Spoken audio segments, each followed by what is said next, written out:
Brian, thank you for taking time with us off the Block blog. I don't really want to dive into the match tonight. Just ask you some other questions. First and foremost, a lot of us are very respectful of the job that Jay has done to turn around the Mason program, and you guys obviously have the 3-0 sweep at Penn State. So a lot of us think that you guys are now the pick to win the EIVA. How does it feel to be the hunted as opposed to be part of the chasing group? Well, I think when I came in my freshman year, we looked at Penn State with a lot of respect, and we still do. They're a really good team. But this year it just felt different. We thought that we worked hard enough this past years to be considered one of the best teams, even though people don't give us the respect we deserve, I think, at times. I think we're just working for ourselves. Like, we don't really care about what people need to say about us. We just care about the work we're putting in the gym, and we're confident enough that we walked into that gym and we felt like we could take a match from them, and we feel like we can take the IVAs again. We did it one year, and a lot of people thought we got lucky, I guess, but we're working towards it, and it's just a fruit of our work in the court, and we wake up every time at 7 a.m. with that in our minds, so it is what it is. Brian, obviously we know all of the heartache that's affected the island and country of Puerto Rico. How has that affected you, and was there anything that you did to try to help the recovery? It really affected me a lot. When it happened, I didn't hear from my parents for like 48 hours, and I mean, it's tough. Like, you don't hear from your parents knowing that that's happening in the island, and you're like, are they okay, or are they fine?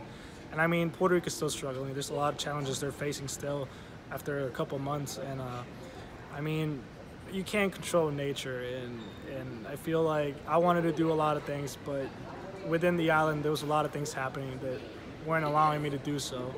And I mean, I talked to my parents, they're just getting back to their feet. I mean, we got power, we got water back, so that's good. But there's a lot of people who are not as lucky as my parents, and they're still struggling, and it's really sad. And I feel like I wish I had more power to do a lot more, but I'll do whatever I can to help the people out. I mean, I carry Puerto Rico with me anywhere I go.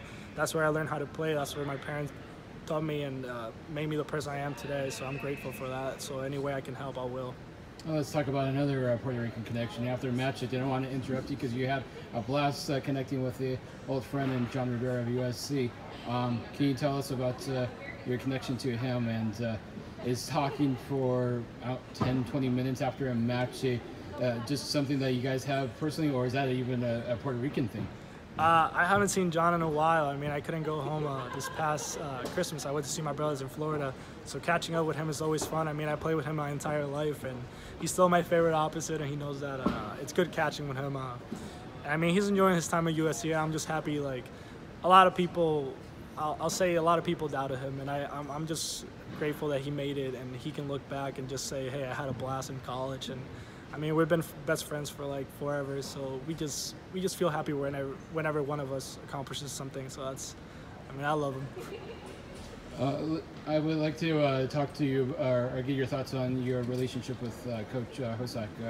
Obviously, as the setter, you are the leader on the court, and what kind of relationship do you have, and what does he, what kind of freedom does he give you as the setter and being a senior setter to make decisions on the court?